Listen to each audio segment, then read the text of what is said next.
Okay, so we don't need to guess what these beasts are. The Bible tells us.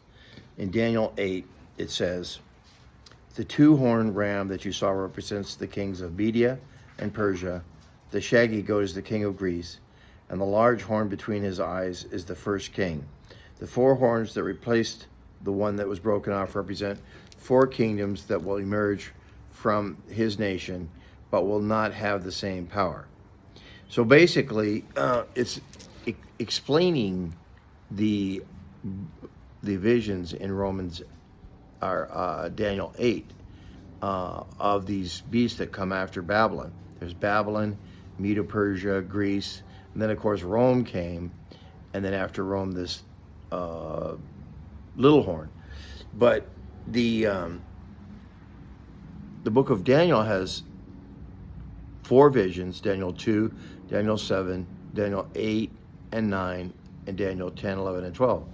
And each of these visions has four different ways of representing these kingdoms and how they and what happens to them at the end.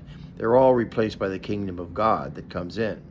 So this Revelation 13 takes imagery from Daniel 7, which we know the leopard, the bear, the lion are parts of the beast, and they are kingdoms that were leading up to this kingdom, and they incorporate the same principles.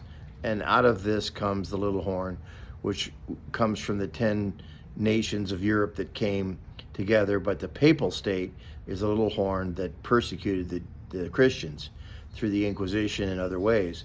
But these are historical facts. I'm not making these things up. It's just that the Bible is talking about it from the point of view of the blasphemy of these people trying to take the place or substitute the work of Christ in heaven with a false gospel and a false religion and a false kingly priesthood and a false sacrifice. And that is the heart of what the Bible calls the abomination of desolation, the man of sin in the temple. So whether you like it or not, that's what it is. And you can, say whatever, but that's the beast.